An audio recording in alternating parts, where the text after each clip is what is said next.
communities, but African communities, Asian communities, Hispanic communities, and the wave still continues. It's not going to stop, nor should we want it to stop. And as a matter of fact, it's one of the things I think we can be most proud of. So there's a second thing in that black box, an unrelenting stream of immigration, nonstop. Folks like me who are Caucasian of European descent, for the first time in 2017, will be in an absolute minority in the United States of America. Absolute minority. Fewer than 50% of the people in America from then and on will be white European stock. That's not a bad thing. That's a source of our strength.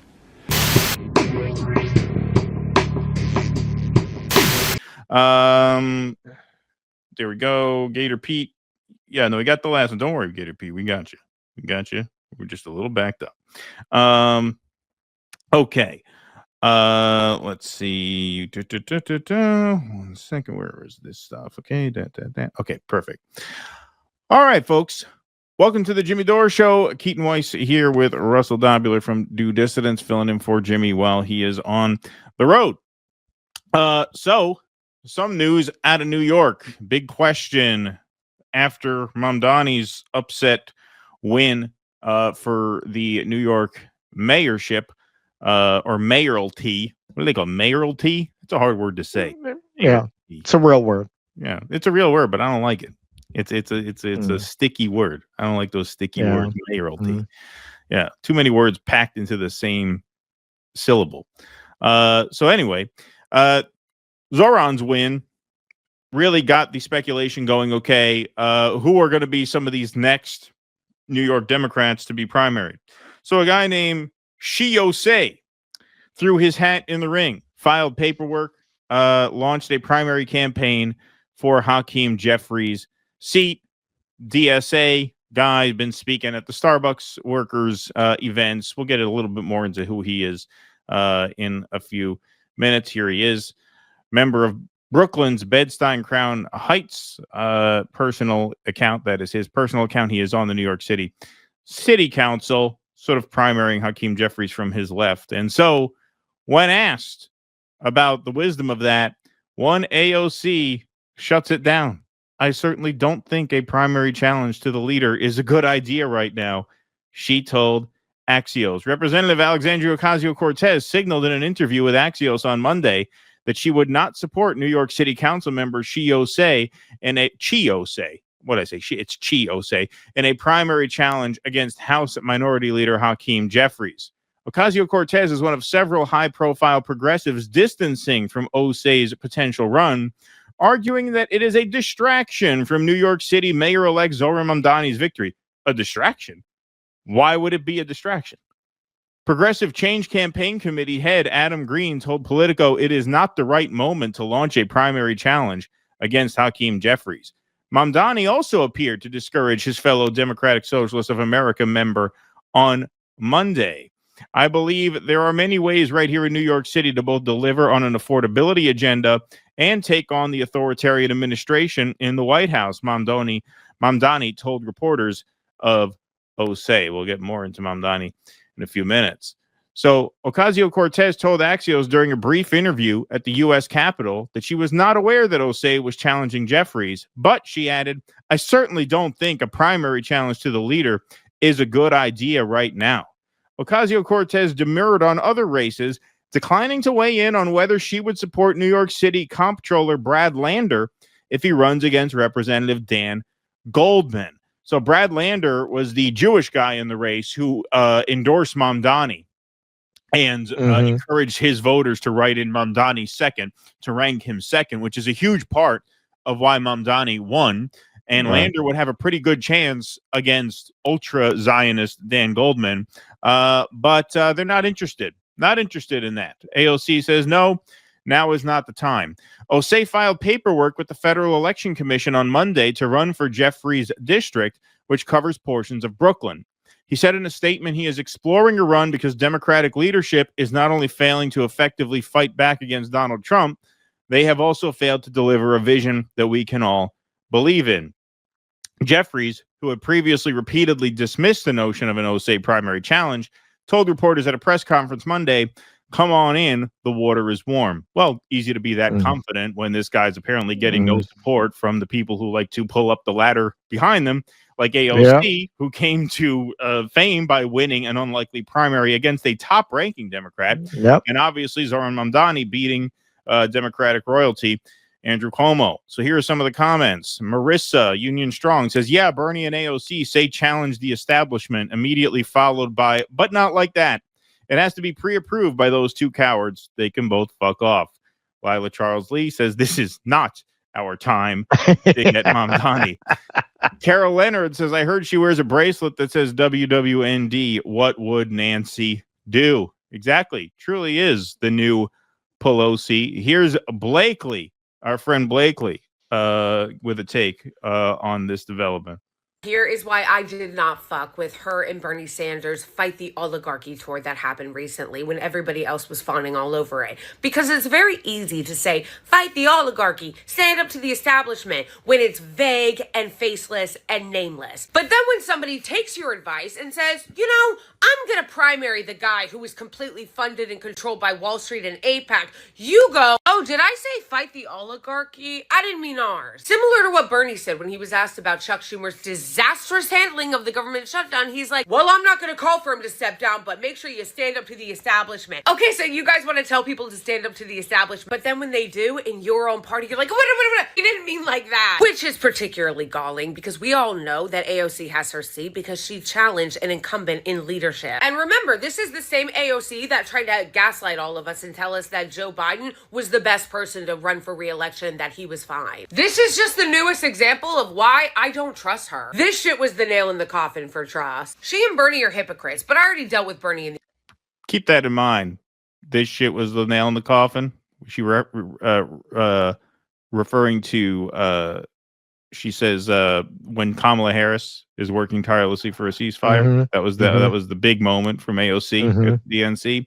Yeah. Remember that for later in the segment. Often for trust. She and Bernie are hypocrites, but I already dealt with Bernie in the other video. She is a hypocrite because not only, as I said, did she get her seat in the first place by challenging an incumbent, but what I also need everybody to understand is that it's in moments like this that you realize how unserious they are about change. How all that, oh, stop oligarchy tour is bullshit and they don't mean it. Because when push comes to shove and somebody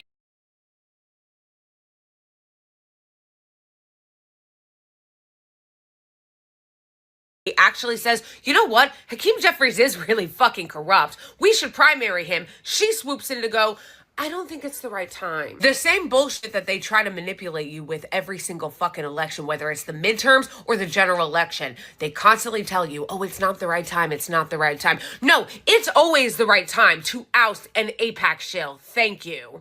Yes, always the right time to oust an AIPAC shill under any circumstance, especially now. The party base is not happy with Schumer's leadership or Jeffries' leadership. That issue aside, they're at their most vulnerable moment right now. But now is not the time. And here's Zoran Mamdani on Channel 11 saying, I think that the right now is not the time to be engaging in that kind of a primary. Your election has created a lot of buzz. Now that the midterms are underway, that seems to be the focus, but your name is still being dragged into the midterms, right?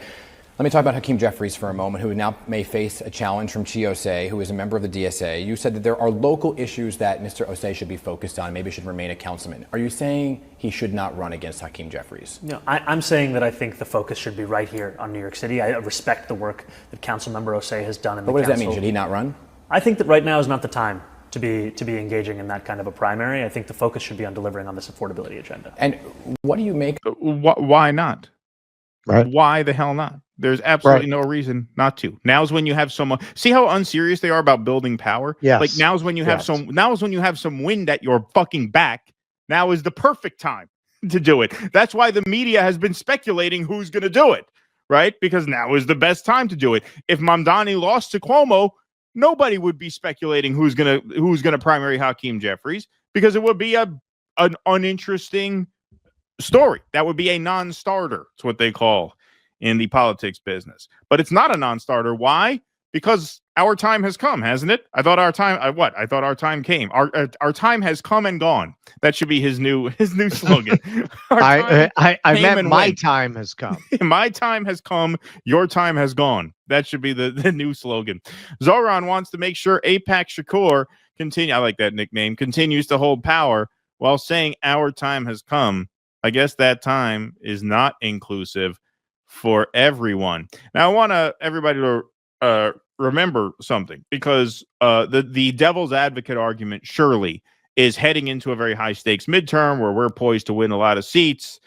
We don't want to primary our leader because that'll create too much inter-party division. And what they're really worried about is the money. The party leadership raises a lot of money to give to all of these candidates, and they don't want to cut that spigot off by taking not only their party leader out of the race, but also, the AIPAC guy out of the race. So even these candidates who don't directly take AIPAC money directly, if they're depending on a DCCC raising a bunch of money and doling that out, they're kind of taking AIPAC money indirectly. Right. Because if you have a guy who's not friendly to AIPAC in leadership, then you're much less likely to raise all those bundles of money. Now, I'm sure the Democrats would just replace Hakeem Jeffries with another pro-Israel guy, but to have a just slavish pro-Israel stooge like Jeffries knocked out, they're worried that would cut off the money. And that's all they're worried about, because politically, it makes no sense not to primary him. Not only is he unpopular as a leader,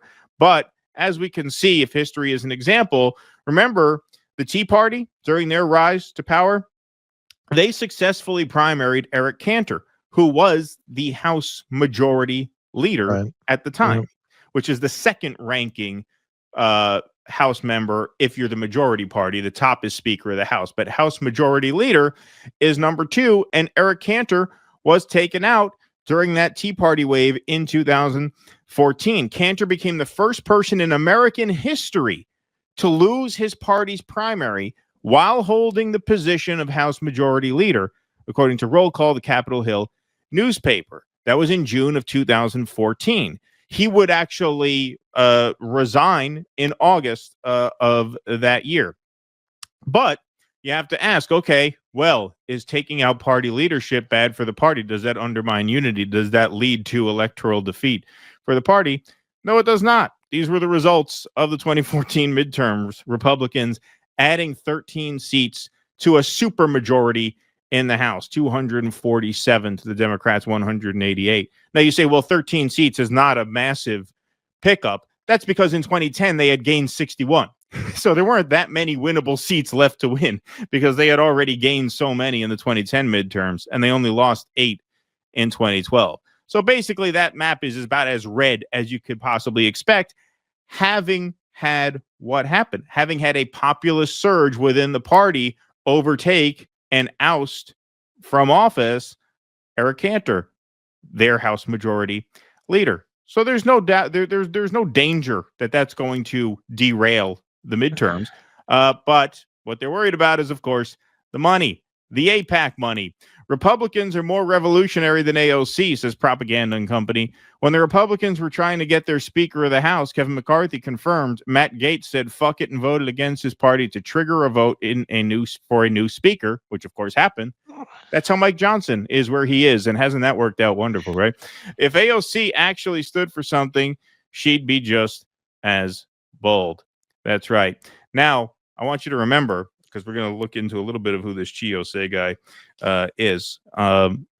Remember, I showed you earlier in the segment that piece that Blakely referred to of AOC saying Kamala Harris was working tirelessly for a ceasefire. Mm-hmm. This is who this guy is. This guy is truly the next AOC, because Chiose turned down an invitation to be a delegate for Biden at the summer convention last year.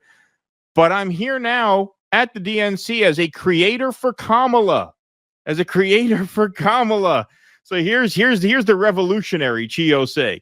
Councilmember Chiose, and 6 months ago, I was asked to be a delegate for Biden, and I declined. I knew for 100 reasons he wasn't the guy. But now I'm here not as a delegate, but as an official creator for Kamala, doing everything I can to help beat Trump. Trump and J.D. Vance will be nothing but destructive for our country. Abortion access, healthcare, climate, the economy, it's obvious that she's better than Trump. And yes, she'll be better on Palestine than Biden, and a world's better than Trump. She came out... Based on what?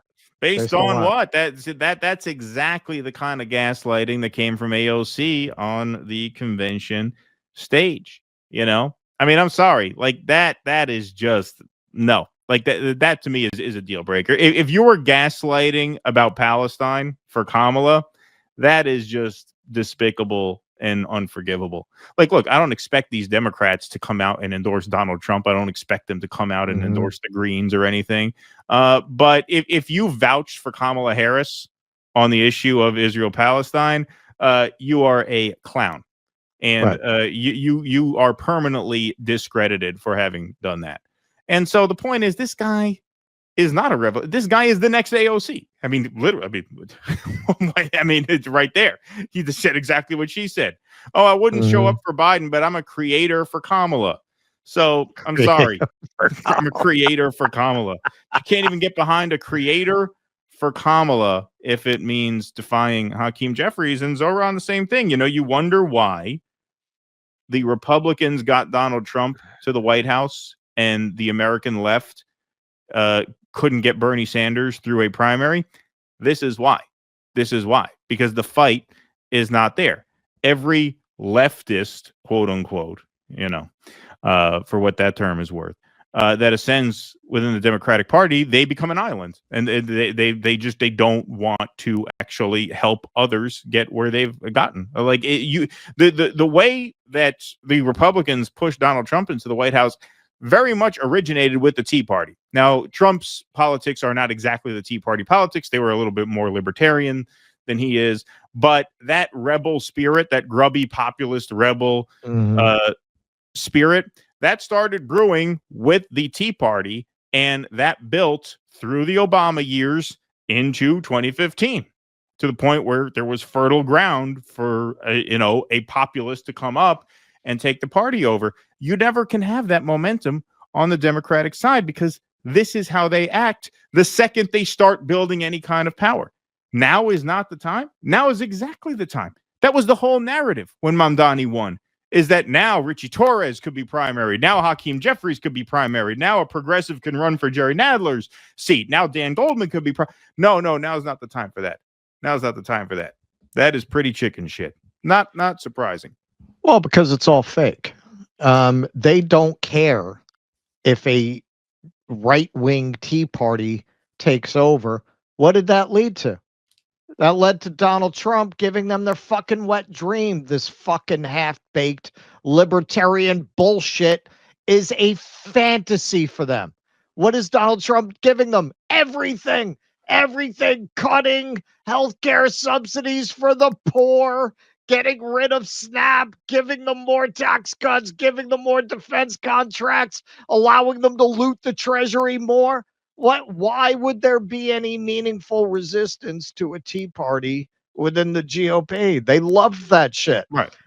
Within the Democratic Party, they have to feed them DEI, they have to feed them gender ideology, because they have to make sure that there is not an effective left. There's an effective left, that is a threat to their interests. People like Mamdani, people like AOC, they are people like Bernie, for that matter, are allowed to ascend exactly because they are not an actual threat. They would never allow an actual Tea Party of the left. An actual Tea Party of the left would look like a left working class movement. It would look like the old New Deal coalition. They cannot allow that. They cannot allow that. That's an actual threat. The only people they let get through are the people whose challenge to the oligarchy is mostly rhetorical, with maybe, a little reform around the edges to make the plebs think they're making progress. That's right. All right. What else we got here? What chance we got over here? Sound Chaser UAE is currently sponsoring the Emiratis Cup with the Emirates Cup with the NBA. Emirates Cup, obviously. Sorry, brain fart there. With the NBA. Interesting. Okay. All right. Whitney Webb said Epstein was a key architect, says E.O. Shush, and facilitator in the 2017 power consolidation by Crown Prince, MBS, and Epstein being taken down was payback by John Brennan that upended his support. Thank you. All right. Gator Pete says, Nota, my money posts are posting. Convenient. I saw your email, Gator Pete. I'll email you back, but don't worry. Email Edward Jacob Zeke at 17 as an XC track street champ near a base. A ceremony at the Veterans Cemetery asked me to run a flag from base to the cemetery. They estimated an hour, did it in 26 minutes. Nothing was ready when I arrived. Waste of time. Oh, you know, I dropped my car off for a recall 2 days ago. It's still not back. So I know how you feel. They're not giving it back. They're holding my car hostage. Yeah, I'm convinced they're doing it. I hate car dealerships. They are the scum of the earth. Yeah, no, they call me every few hours. Yeah, the cables on the door are broken. We'll send you an estimate if you want us to fix it. No, I'm not interested. No, I'm not paying $3,000 for cables on a door that are patented by Ford. All right, thanks. Bye. Call back a few hours later. The center. Yeah, you know, we replaced the recalled latch with a door latch, but it's a faulty latch, so we're gonna have to keep the car a little longer. I feel like they're holding the car hostage until I agree to spring for one of their repairs, which I'm not doing. I wouldn't give a car dealership money in principle. If I were going to do a repair, I'd pay my local guy to do it. I feel like I'm supporting local business. I'm not going to give a dealership money to fix a car. This is the one thing in New York City that offsets the expenses. Oh yeah, you don't need a car. The car. Yeah. There's none of that car expense. Yeah. Like I have, especially now that I'm not a tour guide, I have almost no transportation expenses. No, of course. No, I spend $10 $10 a week on transportation. It's a lot. Exactly. Yeah. No, I see up in the chat says car dealerships are corrupt. Yeah. No, the only reason I'm at the dealership is because it's a manufacturer's recall. So they fix those for free. Right. Right. Yeah. But while the car's there, they try and rope you in you know, we do a brake flush for $364. Yeah, right. Exactly. While they have the car, they try and get you to pay them. Right. But no, it's the only reason it's there is because they have to do the recalls for free because those are from the manufacturer. So we got a special on leopard print this week. Yeah, right. A leopard print steering wheel cover.